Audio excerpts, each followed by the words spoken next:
我国在2016年由7大战区调整为5大战区后，哪个战区实力最强？自2016年，我国从7大军区转变为5大战区的布局。这5大战区各具地理特色和职能侧重，但都作为国家安全的重要支柱，为维护国家主权、保障社会稳定发挥了不可替代的作用。今天就让我们来了解一下，观看中不要忘记点赞关注。1. 我国军区的演变。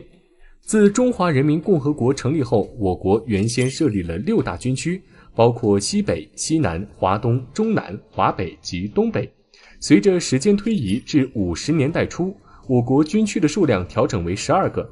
值得一提的是，在1956年增设了福州军区，使得军区总数达到13。经过一系列的整合与调整，80年代确立了7大军区格局，包括兰州、成都、广州、南京、济南、北京及沈阳等军区。这7大军区格局自1985年确立后持续了30年之久。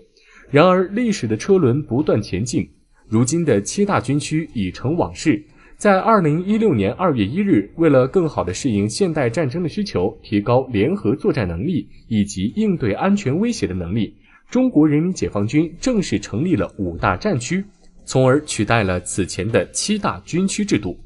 2. 我国7大战区的管辖范围。兰州军区总部设在兰州市，该军区管辖范围包括甘肃省、宁夏、青海省、新疆以及南疆等地的军区。其主要职责是应对西北地区的防御任务，同时为西南方向的印度、巴基斯坦等国提供必要的支援。成都军区司令部设在成都市，该军区负责四川、西藏、云南、贵州等地的军区管理，其主要任务是应对西南地区的防御挑战。南京军区总部在南京市，该军区下辖江苏、浙江、安徽、福建、江西等地的军区以及上海警备区，并统领众多集团军。作为华东地区武装力量的指挥中心，它将主要应对来自东海与台湾方向的防御任务。武汉军区则被并入济南军区与广州军区，统一编为济南军区和广州军区。其中济南军区的总部设在济南市，负责山东省、河南省的军区管理，并统领青岛警备区和多支集团军。作为我国的总预备队，它可以随时支援各个战区的防御任务。广州军区则设在广州市，其责任区域包括广东、广西、湖南、湖北等地，并新近成立了海南省军区和若干集团军。该军区的主要任务是应对来自南海以及东南亚方向的作战挑战。至于北京军区和沈阳军区则未进行合并调整。北京军区依然以北京市为总部，负责河北、山西、内蒙古等地的军区管理，并统领北京卫戍区和天津警备区等多个单位。其主要任务是应对来自北方的作战防御任务，保卫我国的政治中心。沈阳军区则继续以沈阳市为基地，统领辽宁、吉林、黑龙江等地的军区，主要应对东北及朝鲜方向的防御任务。3. 我国的5大战区。东部战区的司令部驻地位于江苏省的南京市，其辖区范围包括了江苏、上海、浙江、福建、江西和安徽等地。它的主要任务就是专注于东海、黄海和台湾海峡等关键水域的防御工作，致力于维护国家海洋权益，保卫沿海地区的安全，以及应对台湾问题和外部干涉。南部战区的司令部驻地设在广东省的广州市，其辖区覆盖了广东、广西、海南、云南、湖南和贵州、香港与澳门。它的主要职责是负责南海及其周边争议水域和陆地边境的防御工作，维护南海主权和航行安全，并应对周边国家的任何挑衅行为。西部战区的司令部位置在四川省成都市，其管辖区域包括四川、甘肃、青海、宁夏、新疆、西藏以及重庆等地。它的主要使命是专注于西藏、新疆等边疆地区的防御工作，维护西部地区的主权和稳定，有效应对来自印度等国的挑衅。北部战区的司令部驻地位于东北地区的重要城市沈阳，其辖区范围涵盖辽宁、山东、吉林、黑龙江以及内蒙古等地。它的主要任务负责东北及内蒙古的防御工作，维护北方地区的国土领空安全，并时刻准备应对来自俄罗斯等国的潜在威胁。中部战区的司令部设在我国的首都北京，它还是中国的政治文化中心，其管辖区域广泛，包括北京、天津、河北、河南、山西、陕西以及湖北等地。核心职责以保护中国腹地安全为首要任务，同时协调各战区之间的联动，尤其重视保卫首都北京及周边地区的安保工作。我国将建大型军事基地，面积是美国珍珠港的5倍，有何战略价值？近些年来，我国加大了对南海岛礁的开发力度，在南海建造了7座人工岛。除此以外，黄岩岛、半月礁等岛礁战略地位十分重要。如果能在这些地区进行填海造陆工程，必将有助于我国加强对南海的掌控。近期有外媒报道，我国在南海建设新的军事基地，该基地建成后，面积将是美国珍珠港的5倍。那么，这一基地选址何处，有什么价值呢？今天就让我们一起来看一下。在观看的过程中，不要忘了点赞关注。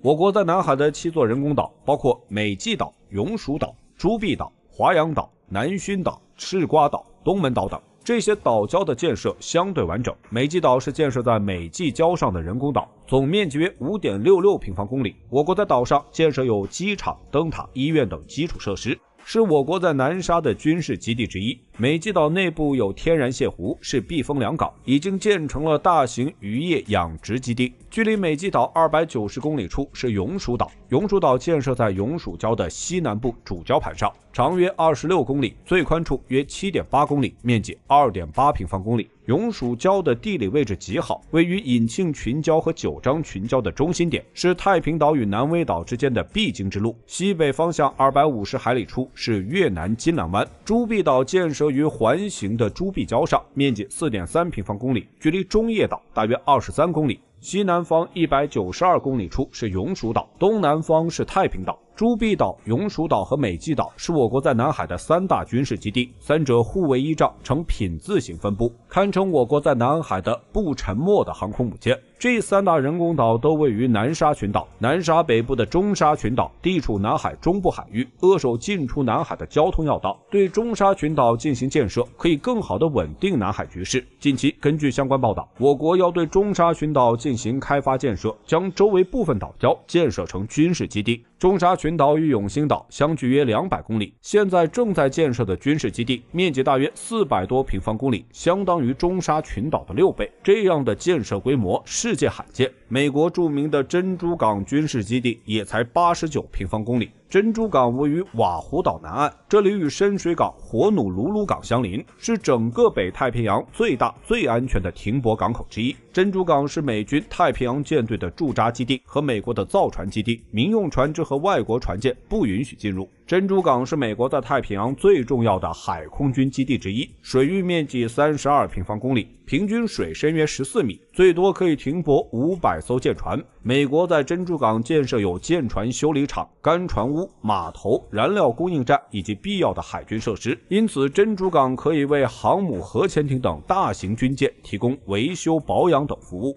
除此以外，美国还在珍珠港内的一个小岛上建设有福特岛海军航空站。珍珠港被珊瑚礁包围，只有2个入口，主航道珍珠水道是一个狭长的通道，全长约16公里，最宽处约 2.4 公里，最深处达到13米。珍珠港内部分为东西2区，东部负责水面舰艇的维修等工作，西区是太平洋舰队的主要驻扎区。珍珠港是美国闻名世界的重要军港，而我国正在中沙群岛建设的军事基地面积接近5个珍珠港。那么我国为什么选择中沙群岛呢？中沙群岛位于南海中部，古称红毛且石兴石塘，包括30多个岛礁，它的岛礁分布范围仅次于南沙群岛。中沙群岛由黄岩岛、中沙大环礁和一统暗沙、宪法暗沙、神湖暗沙、中南暗沙等4座分散的暗沙组成，绝大部分区域都是淹没于水下的珊瑚滩礁。只有黄岩岛是露出水面的，黄岩岛略呈等腰三角形，礁盘面积约150平方公里，水深一般在 0.5 至3米。黄岩岛内部有一个泻湖，东南部的礁门水深9至11米，可以与外海连接，能通过中型渔船和小型舰艇，是南沙罕见的大型天然良港，战略价值极高。黄岩岛距离菲律宾吕宋岛西岸大约230千米，扼守苏比克湾进出咽喉，具备重要的航运价值。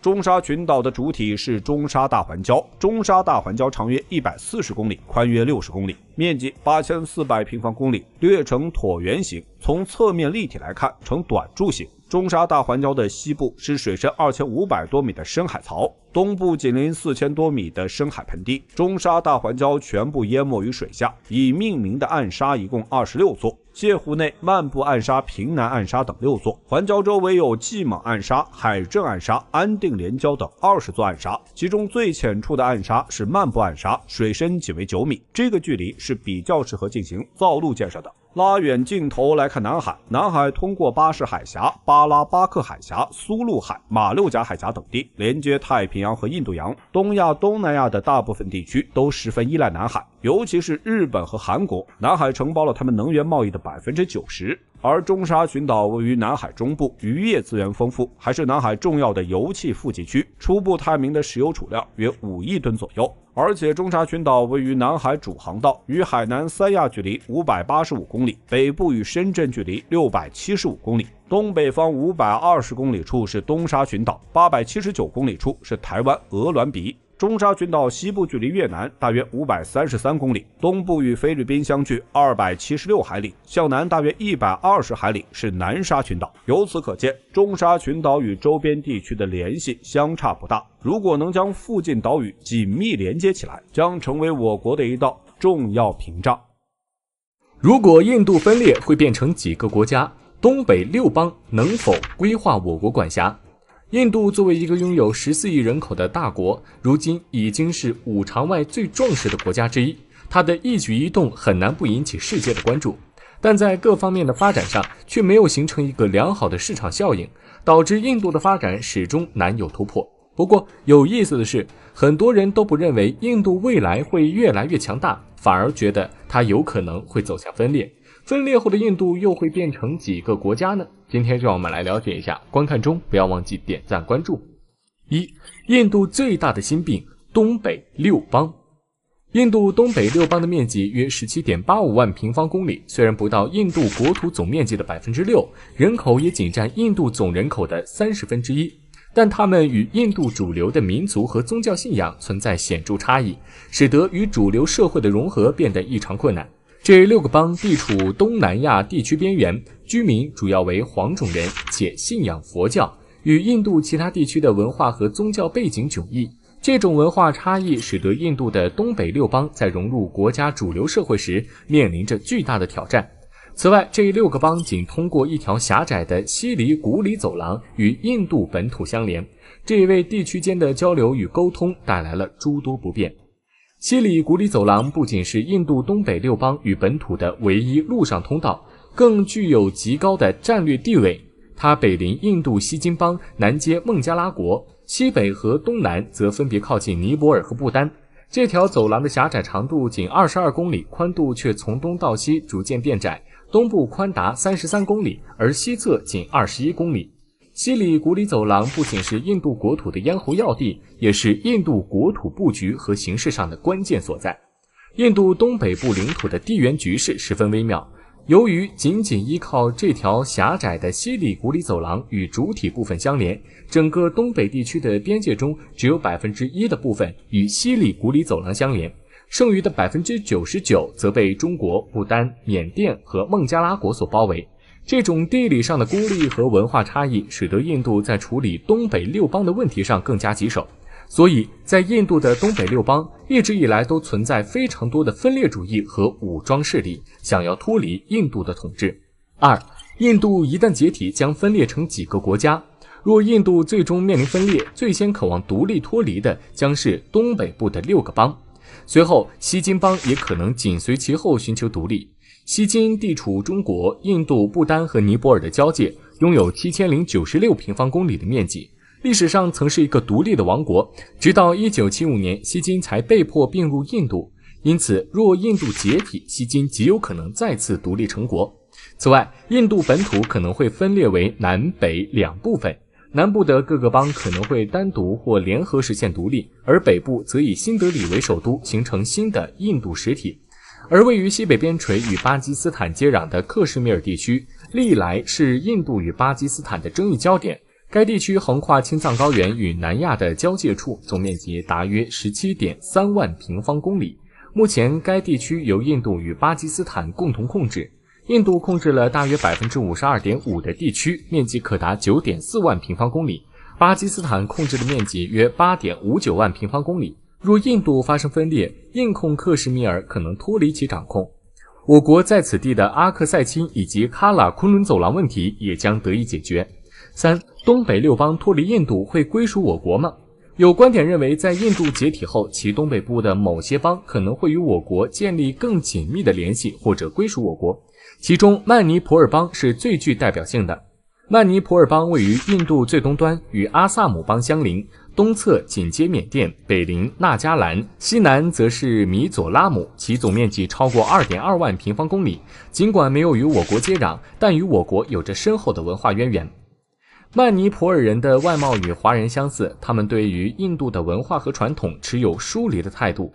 曼尼普尔人的祖先源于中国，早在5代十国时期，南下汉人曾迁移至此，与当地种族融合并通婚，形成了独特的曼尼普尔文化。在文化习俗方面，当地人仍保留着华夏的影子，但经过上千年的时间，虽然与我国在某些方面仍有相似之处，但他们已经形成了自己独特的文化体系。另外，曼尼普尔邦并未与我国接壤，在交通上也不是很便利，所以即便印度解体，曼尼普尔也不会被划入我国。尽管印度在面临分裂问题方面面临巨大的挑战，但它也在不断努力寻找解决方案。政府需要采取多种策略，以缓解各民族间的紧张氛围，并强化国家凝聚力。解决这一复杂问题需要时间和不懈努力。中亚5国集体签字，与中国达成永久睦邻友好合作，战略意义重大。6月17号，哈萨克斯坦首都阿斯塔纳举办了中国中亚峰会，中方领导人受邀参加。此次峰会集结了中亚5国的首脑，共同见证并签署了长期睦邻友好合作条约。这一历史性的合作协议不仅深化了中国与哈萨克斯坦、吉尔吉斯斯坦、塔吉克斯坦、土库曼斯坦和乌兹别克斯坦之间的全面合作，更在经贸、文化、政治等各个领域注入了新的活力。这一友好条约的签署对于中国而言意义重大，不仅扩大了中国的友好邻国圈，也将进一步推动中国与中亚各国的深度合作，共同开创地区繁荣的新局面。今天就我们来了解一下，观看中不要忘记点赞关注。1. 中亚5国的战略地位。哈萨克斯坦坐落欧亚大陆的腹地，其面积覆盖了约 272.49 万平方公里。它东接中国，北与俄罗斯为邻，南与乌兹别克斯坦、吉尔吉斯斯坦和土库曼斯坦接壤，西濒临里海。吉尔吉斯斯坦则位于中亚东部，其国土面积约为 19.99 万平方公里，与哈萨克斯坦、中国以及塔吉克斯坦等国相连。塔吉克斯坦位于中亚东南部，面积虽仅有 14.31 万平方公里，但资源却非常丰富，与乌兹别克斯坦和吉尔吉斯斯坦北接，东邻中国，南至阿富汗。乌兹别克斯坦的面积 44.89 万平方公里，其位于中亚中部，北与哈萨克斯坦接壤，东邻吉尔吉斯斯坦和塔吉克斯坦，南至阿富汗和土库曼斯坦。而土库曼斯坦则位于中亚西南部，面积也有 49.12 万平方公里，其独特的地理位置使其成为了一个重要的交通枢纽。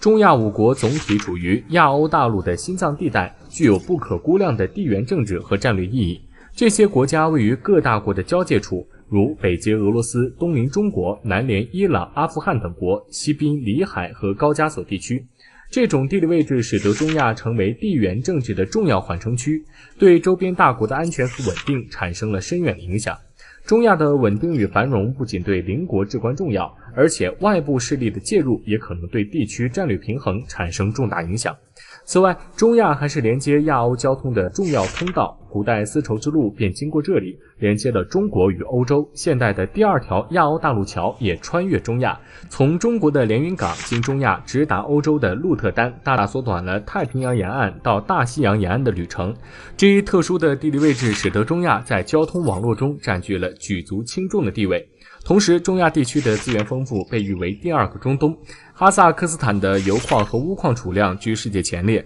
为全球能源市场提供了重要支持。土库曼斯坦的天然气储量世界排名靠前，而乌兹别克斯坦则黄金储量丰富。这些资源不仅为中亚带来了经济价值，更使其在全球能源市场上占据了重要地位。最后，中亚5国在安全领域的地位，对于我国来说也是具有举足轻重的意义。这一区域毗邻阿富汗等极端主义势力活动猖獗的国家，安全局势严峻复杂。中国与中亚国家在安全领域的合作，不仅有利于深化双边安全保障，更对维护整个区域的和平稳定起到了关键的作用。2. 中亚5国签订友好合约有何深远意义？近日，国际舞台上又迎来了一则重磅消息，中国与中亚5国共同签署了新的合作条约。有网友在社交媒体上感慨道，在纷繁复杂的国际局势中，唯有中国在担当着真正的和平桥梁角色。这种合作使各方皆能共谋发展，实现互利共赢的格局，彰显了理智之选。中亚地区毗邻我国新疆，近年来美西方国家频繁以新疆问题为话题，大肆炒作所谓的人权问题，其真实目的在于扰乱我国边疆稳定。在此背景下，加强中国与中亚各国的友好关系显得尤为重要。这不仅有助于我国抵御外部势力的干涉，更是可以促进新疆与中亚的经济联系，促进新疆的经济发展，以此构建更稳定的大后方。中国的大后方稳定对于整个亚洲乃至全球的稳定都具有举足轻重的意义。当前，亚欧大陆上多国局势紧张，如俄乌印巴利紧张关系等，而东亚地区相对保持稳定。新任韩国领导人与日本领导人还算是较为温和的一派，加之中国作为东亚的稳定力量，预计未来几年内东亚地区将保持相对和平，所以我国趁此机会把握这有利的时机，全力发展经济，增强自身实力，为维护地区和全球的和平稳定做出更大贡献。甘肃有发现大型金矿，我国金矿总储量已超3000吨，都分布在哪里？据甘肃省自然资源厅日前消息，甘肃省玉门市钱洪泉黑山北滩地区新发现一处大型金矿，新增金资源量超40吨，规模相当于2个大型金矿的资源量。今天就让我们来了解一下，观看中不要忘记点赞关注。1. 甘肃挖出40吨金矿。甘肃广袤的土地下蕴藏着丰富的矿产宝藏。据勘探数据显示，该省已探明的矿产资源中，镍、钴、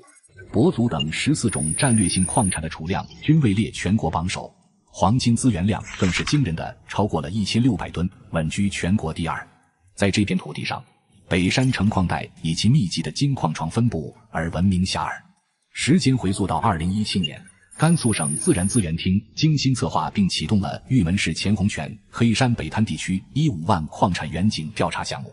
甘肃省地矿局4勘院深入分析区域成矿条件，发现钱洪泉地区不仅前长城系地层广泛分布，而且沿江活动极为频繁，不同时期的构造活动相互交织，区域内已发现多处受韧性剪切带控制的金矿床。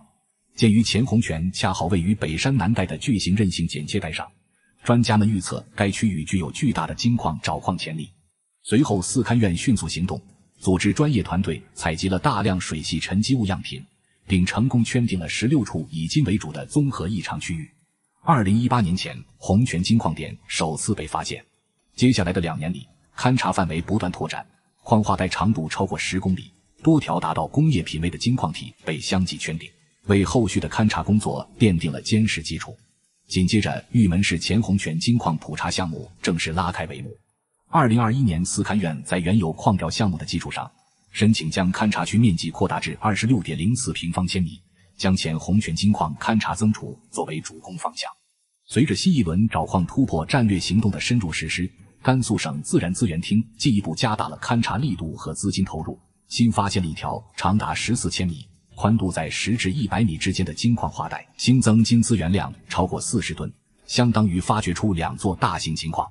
2. 中国金矿分布。黄金作为不可或缺的战略资源与避险优选，其储量的稳步增长，犹如一股强劲动力，直接驱动着采矿、冶炼及珠宝加工等相关产业链的蓬勃发展，为地方乃至国家经济注入源源不断的活力。在全球经济风云变幻、货币价值波动加剧的当下，黄金凭借其定海神针般的特质，成为国家抵御风险、应对挑战的坚实后盾。新金矿的发掘不仅有效降低了对进口黄金的依赖，更在国际资源版图上为中国赢得了更多的话语权。黄金储备的稳固，如同汇率的守护神，还能巧妙化解国际经济制裁等潜在威胁。随着中国黄金产量的持续攀升，其在全球黄金市场的地位日益凸显，进一步巩固了中国在国际金融体系中的稳固地位。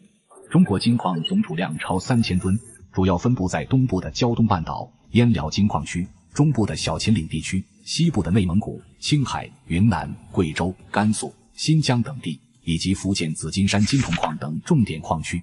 3. 甘肃大型金矿的意义。当前全球经济前景扑朔迷离，地缘政治格局也暗流涌动，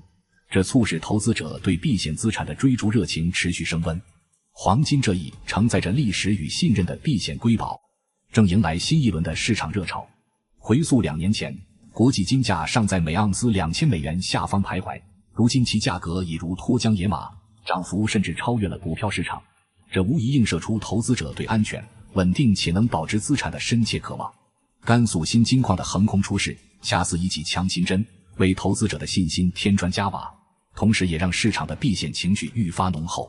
此次金矿的发现，其意义远不止于财富的累积，更是科技与勘察技术飞跃的见证。勘探团队借助现代地质勘察技术、高精度遥感探测、深度钻探分析以及大数据模拟等手段，将数十年的探索与努力转化为沉甸甸的资源成果。昔日金矿勘探多依赖于经验与运气，而今科技的力量让这一过程变得更为可预测、更精准。这预示着未来的矿产资源开发将更多的依赖于科技实力与系统化的数据分析能力，而非单纯的人力投入。甘肃作为中国西北的重要省份，其地质构造复杂多样，蕴藏着丰富的矿产资源。此次新发现的大型金矿，无疑为当地经济发展注入了强劲的新动力。矿业开发不仅带来了黄金本身的经济价值，更激发了就业、基础设施建设以及相关产业链的蓬勃生机。对于玉门市及周边地区而言，这既是新的产业机遇，也是科学管理、环保措施与可持续发展理念实践的挑战。如何在开采黄金的同时，守护好绿水青山，实现资源的合理利用，成为矿业企业与政府共同面临的课题。未来，随着矿产资源的进一步勘探与开发，甘肃的这片金矿有望重塑区域经济版图，甚至在全球黄金供应链中占据一席之地。距印度仅20多公里，中国班公湖大桥终于建成，战略价值究竟有多大？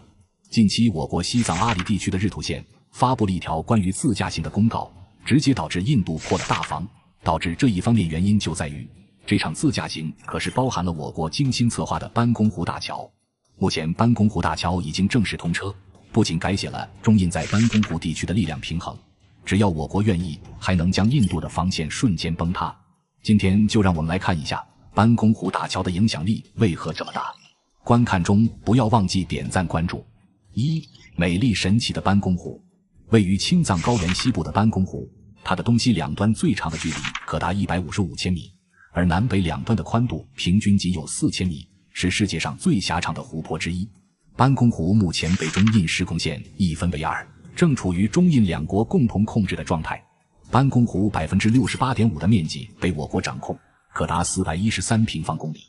玛嘎藏布、波马区等是班公湖的主要补给水源，而它们正处于我们国家的控制范围，因此东半部分的湖水属于优质淡水，对于鸟类、鱼类的生长都非常适合，另外旅游业的发展也更适合。剩下的 31.5% 由印度控制，也就是191平方公里的面积。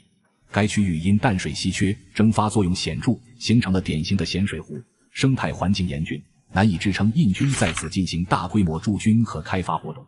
坐落在班公湖北岸的8座山峰，因形似手指，该地区被冠以手指区的称号。其中从西至东的山峰依次被命名为第1指至第8指。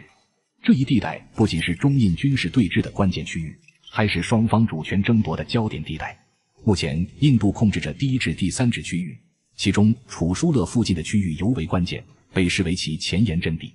而第4指区域则处于中印实控线的核心争议之中。从第4指的制高点可以俯瞰班公湖的中段。2020年，中印在该地区发生了对峙事件，此后我国加强了对第4指区域的控制力度，并成功实控了东侧的第5至第8指区域。第8指附近就是我国建设班公湖大桥的区域范围。在5月份的中旬，阿里地区日土县开展清澈的爱、只为中国首届环班公湖自驾边疆行活动。活动中，16辆越野车相距班公湖景区码头，随着发车指令响起，环湖之旅正式开启。此次环班公湖旅游路线精心规划，途经日土宗遗址、下达措遗址、原始红柳林、乌江村班公湖码头等，最终返回班公湖景区的起点。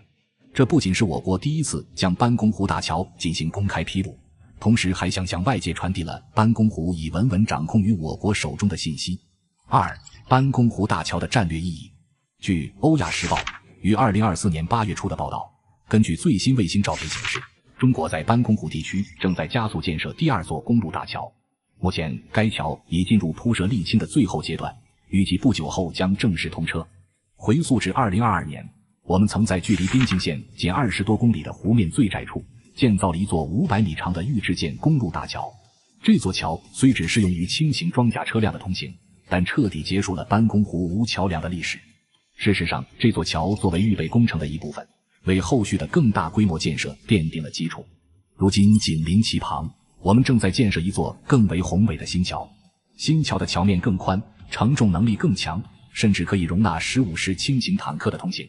这一进展无疑令人振奋，标志着我们在班公湖地区的交通建设迈出了重要的一步。关于这座大桥，自2022年印度媒体报道后，其关注度与担忧度在印度全国范围内激增。他们担忧的是，班公湖大桥建成后将极大缩短我国在班公湖周边地区的物资和部队调动时间，进一步增强我国在班公湖地区的影响力。印度的疑虑并非无中生有，班公湖大桥的实力不容小觑。此大桥一旦建成，将显著缩短两岸的交通距离，使解放军能够从原本的数百公里绕行减少到几分钟内即可抵达，极大地提升了军事响应速度和效率。此外，班公湖大桥的强大承载能力，使其能够安全地容纳如15式坦克等高原作战环境专用的武器装备通过，进一步强化了我国在班公湖地区的军事部署实力。同时，中国正在积极推进新藏铁路项目的建设，初步测量工作已圆满完成，接下来的规划及开工建设工作正在有序进行中。新藏铁路的全长规划将达到2000公里，不仅将为西部边境带来新的助力，稳固边境环境，还将促进边境地区的贸易交流。未来班公湖将成为一个重要的战略枢纽和基地，对边境地区的发展具有不可忽视的重要性。